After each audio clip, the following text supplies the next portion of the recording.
Good evening and welcome to another edition of EduTV. I am your host, Greg Perkins, and today we have one of Orlando's finest citizens, Mr. Harris Rosen. Thank you, and we also have another fine gentleman, Dr. Dziban, Professor Emeritus at University of Central Florida. Welcome. Thank you, Greg. Thank you so much.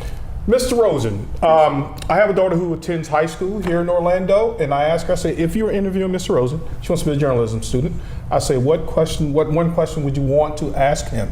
And so the question is, what has motivated you to give back and to share so much success with other people who have not been as fortunate as yourself? That's really a great question. And I'll try to make it as succinct as I can. Sure. Grandparents came from Eastern Europe, Ukraine, Austria-Hungary, settled on the Lower East Side of Manhattan, went through Ellis Island, Rosenowski to Rosen, Rosenhaus to Rosen. They brought their families over, each had another child, and I was a result of the two of those children marrying and having me. My brother and I grew up in the Lower East Side, Hell's Kitchen. And one day I'm taking him to the library, and which we did fairly often. And there was a Gray Line sightseeing bus there. And we were curious, why would there be a sightseeing bus in our neighborhood? Nothing special to see there. A couple of ladies got off, very nicely dressed, and one turned to the other, I'll never forget this, and said, "So this is how they live." Oh, okay. Well, I didn't understand what that meant. What was so different about how we lived? And so took Ron home and asked Mom, what was that all about? And she shared with us. She said, not everyone lives in a project. Not everyone plays their games in the streets. And so that's what the ladies were talking about. That memory has been with me all of my life. And so when I've been blessed beyond anything I've ever imagined, as I have been, I remember that conversation with those two ladies, and it occurred to me that a helping hand would be something that I might be able to offer to those that just need a little help.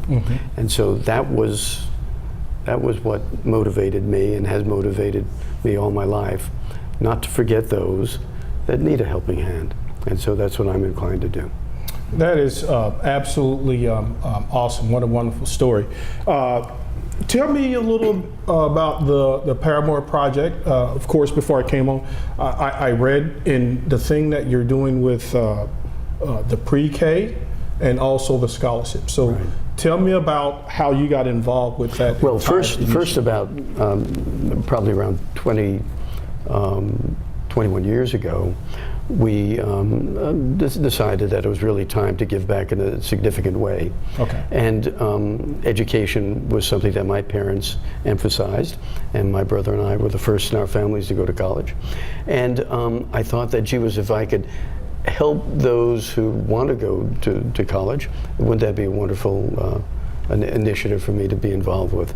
And so we sat down with Sarah Sprinkle, early childhood expert, and Bill Spoon, a principal at Dr. Phillips, and the three of us, mostly them, helped put together what we refer to as the Tangelo Park Program.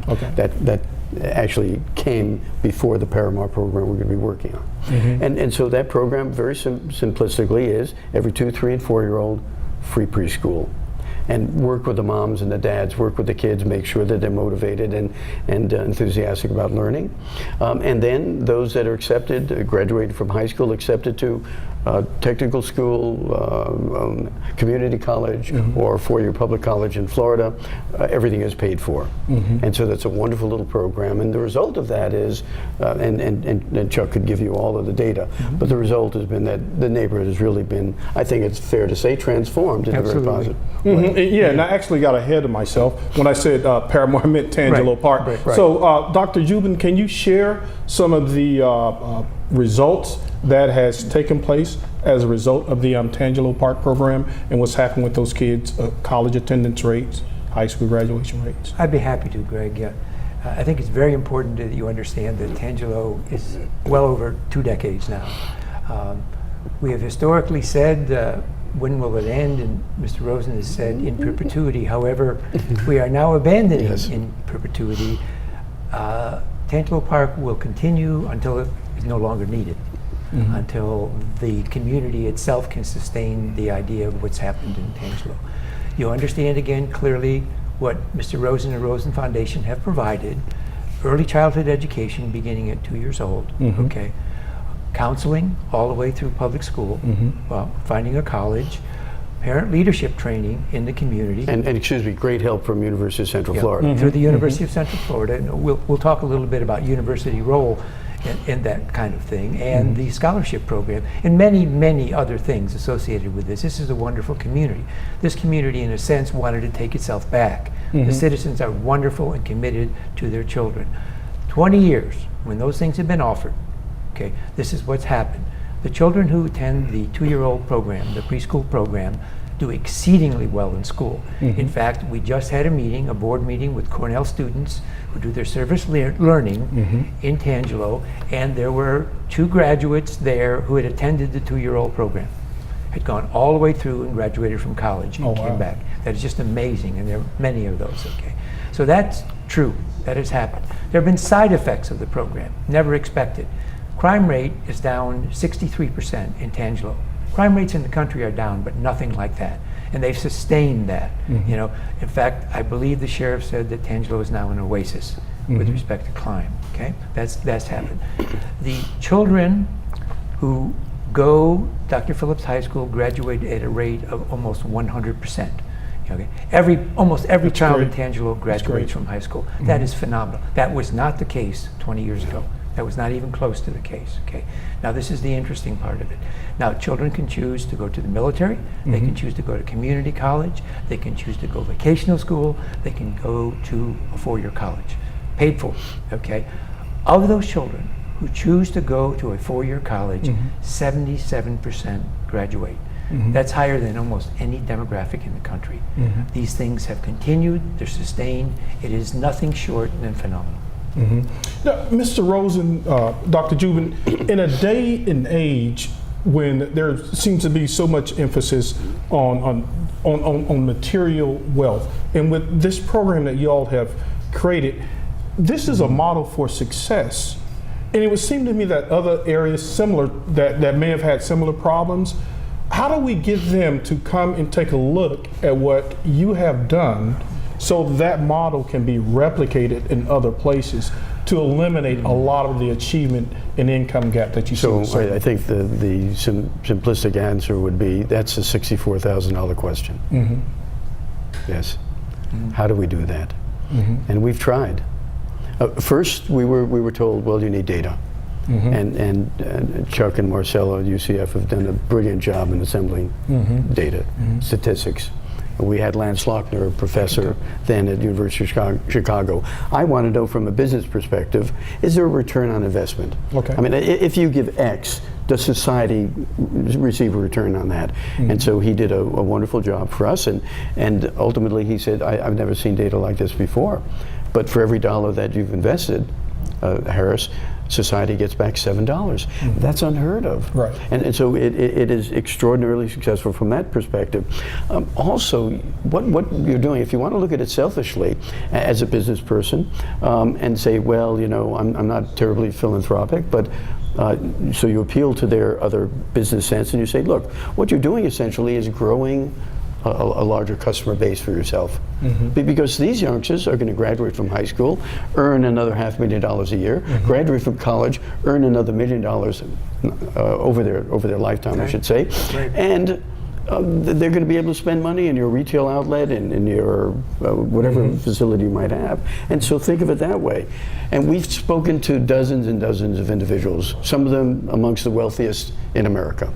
And to date, in 21 years, we've not been able to convince anyone that this is a program that they should be involved with. Sad. We were thinking that maybe the word in perpetuity, the words in perpetuity were a little bit intimidating. And so we're going to strike that from our vocabulary and say, look, when that neighborhood is ready to do exactly what we started, then we're going to say adios. Yeah, that is amazing. Some of the work that you've done with blended learning, does it play a role as we see kids in American education sort of use a myriad of learning tools to bolster the learning process? Oh, absolutely. There's no question about it. In a sense, Tangelo is a blended program. Okay. It blends the community, it blends the schools, it blends the university to bring the best of all that each of those has to offer. And the church. And the And church. the YMCA. The church and the YMCA. Yes, I mean, it is a community. It takes a community. I mean, isn't that It does essentially indeed. right? It does indeed. Absolutely, because you were mentioning off camera, new learning modes, new learning styles, how technology has influenced these. These children need every opportunity. We know in our hearts that the talent pool in Tangelo Park and Paramore is as deep as any other community in the country. It just has to be given a chance to develop. The intellectual talent pool. Yeah, Right. the intellectual talent. We know it's there. We know and it's there. you will see, Tangelo, on the 27th of June, there's going to be an alumni reunion of Okay. Tangelo graduates. They will come back. Very good. And they will testify, in a sense, to how the Tangelo Park program has impacted their lives. In fact, the alumni have now formed an alumni association of Tangelo, who are now mentoring the children in Tangelo Park. That is totally awesome. Speaking of mentoring, you do a program called the Alternative Spring Break Program, Cornell. So I see that you're still tied to your college roots. So tell me how you convince college kids to come and give back so they feel good. It really wasn't me doing any convincing at all. Okay. And I must confess this, that I do give back to Cornell. We do have a program at the hospitality school, the hotel school for wounded warriors. And we do have this alternate spring break program. I think their feelings were a little bit hurt that we decided to do the Rosen Hospitality College here in Orlando. But we did it because this is my home, and I thought it was the appropriate thing to do. But yeah, it is absolutely amazing what we see. It is really quite extraordinary. And regarding standards, earlier we were talking about, and I'm not going to get into any political debate, but just in terms of there's a big saying, college and career readiness. Okay, so are a lot of the kids that you're seeing coming out of high school, I know one of the things that you wanted to give kids a good college education, are people coming to you college and career ready, or is there some additional training needed? Just in terms of just talking about raising the standards. So in my little business, listen, I think we're discovering that the vast majority of those who are applying for work are ready. Okay. Do they need to learn a little bit about our culture? Yes, because our culture is a little bit different than some of the other organizations in town. But other than that, eager, willing, and quite able to jump right in and do their job. So I think education, at least here, as I perceive it in Central Florida, doing a great job. Education. I'm a former teacher and school administrator, and sometimes I'll have a conversation with little kids. And the answer, what do you want to be when you grow up?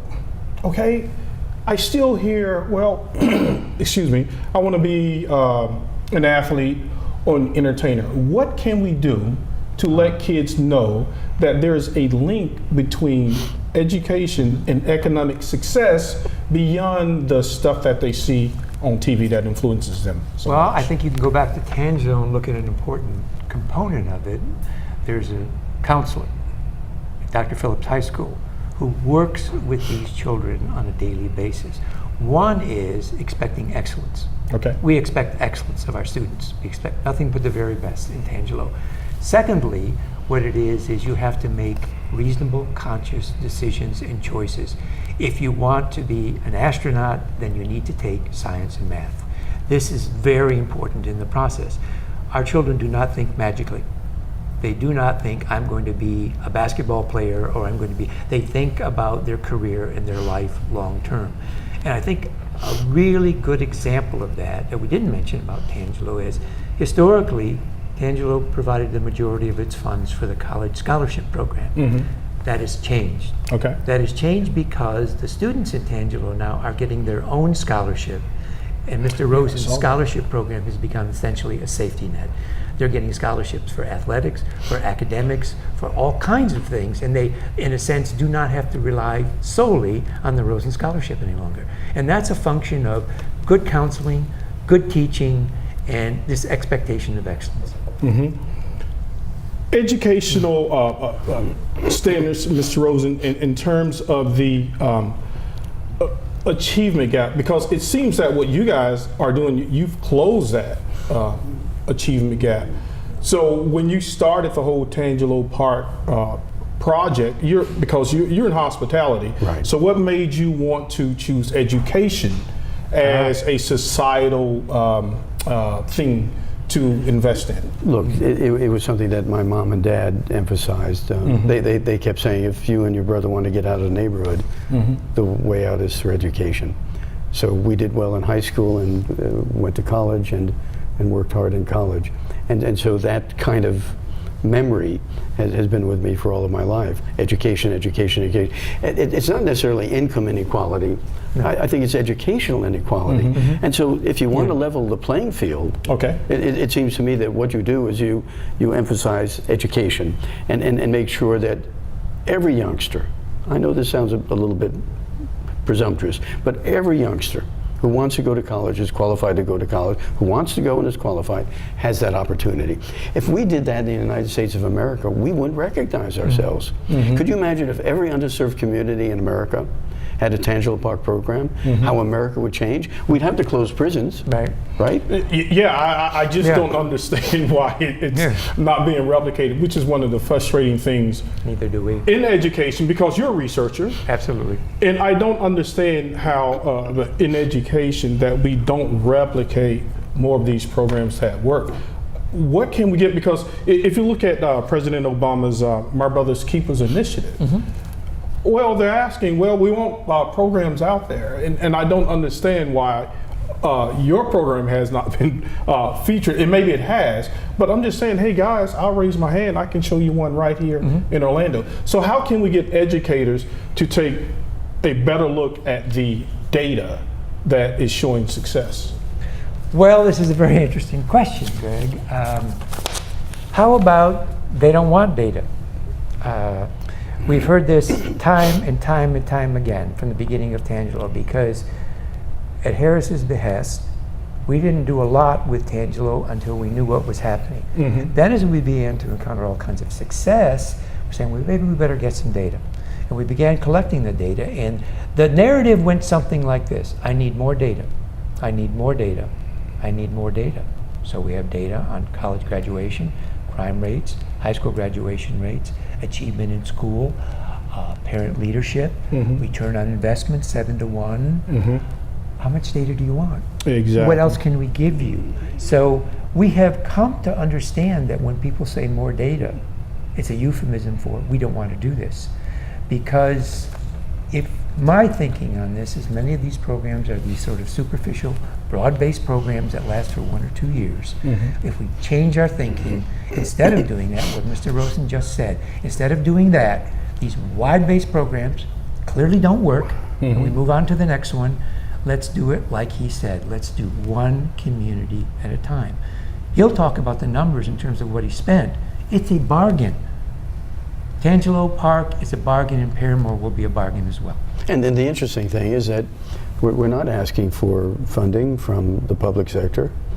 What we're trying to do is encourage the private sector to simply do the right thing. Do the right thing. Sure. I mean, we are perceived, the wealthy component in America, by many, maybe some or most, as being greedy and selfish and not wanting to offer a helping hand. And we can change that overnight. All we have to do as a group is say, we're going to go where our office is, where our arena is, where a stadium is, where we live, and we're going to adopt a neighborhood nearby. And we're going to do what Rosen has done in Orlando. Yeah, it's funny. I was reading a report the other day, and it costs more to house a person in prison in a year's time than it does to educate them. So it would seem to me that the money would be better spent on education. Well, there's about $150,000 a year in incarceration, and we're spending maybe $5,000 a year to do what we're doing. I mean, it's absurd. And we're not saying public sector, please help. We're saying private sector, listen to us. be selfish. These are potential customers of yours. Absolutely. I mean, build employees. your customer base. Yeah. And it is so incredibly frustrating, and we don't know what the answer is. Why haven't others who we've spoken to, some of whom expressed a sincere interest and then have just faded? Why? We don't know. Well, I'm certainly going to see if I can keep that conversation Well, going, we because appreciate that. I have a just a heartfelt, when I keep reading stats, and we know what the stats are, but you guys have real solutions. Oh, absolutely. Real We have a solutions. real solution. It's interesting because at our Cornell meeting, I mentioned, and some of the students who were of Stanford just announced that if the family income of an incoming student is less than $125,000, tuition will be free at Stanford University. That is great, but it's too late. It is way too late in the process. You have to start at 2 years old. You have to begin the educational process, the valuing of the educational process, and the nurturing of students all the way through. You have to learn how to learn. And all you have to do really is visit Tangelo Park and go to our little preschool program and ask one of the 2 or 3 year olds to please read a book that's there, and they'll read it absolutely fluently. Yeah. And you'll say, my God. And then you'll say, this is happening potentially in every single underserved community in America. Why are we letting it? Why are we letting it happen? Why can't we get in there and do something about it? Well, you guys are. 21 years. This is not 21 months. Right. This is not 3 years. This is 21 years. I actually have another reason beside the data they don't want. Tangelo is too simple. It's not complicated. So simple you can't believe it. Well, Harris will be the first to tell you. I mean, in terms of the way decisions are made, there's no organization. There's no organizational chart. Virtually no one is paid. Everyone who works and comes to a community board meeting is a volunteer. You know, I mean, it is like nothing you've ever seen. How does the funds get expended? Rosen Foundation pays the bills. Foundations will ask us for an organizational chart. There is none. We just get together and do business. I mean, it's We simple. do have a board. We have a do board. And we get together about once a month. Yeah. And we KISS. We keep it simple. Yeah. Yeah. That story is just absolutely amazing, because, like you said, it's simple. You invest in kids when they're young, which is what you've done Absolutely. Right. with the pre-K. Absolutely. And once they do well in school, you give them some additional support Absolutely. so that they could go on to become educated.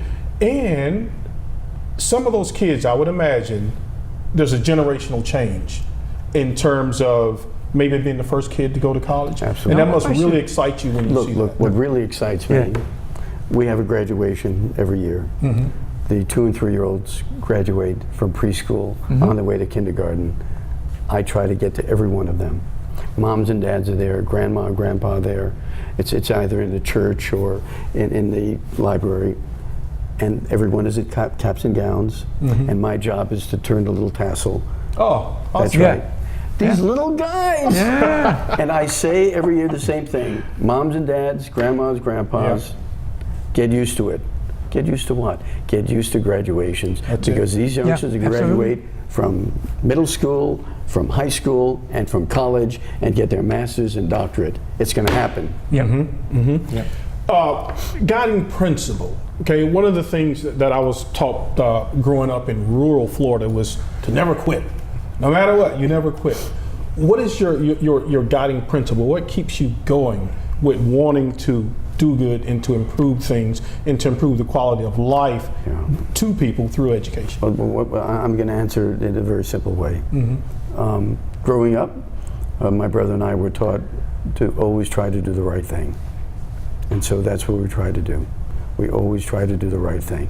And the right thing is when you've been blessed, as I have been, and reach a point where you can start providing assistance to those that need a helping hand. Do it. Do it. Do it. It's as simple as that. And I see that moving from Tangelo, but still staying within that same framework. Right.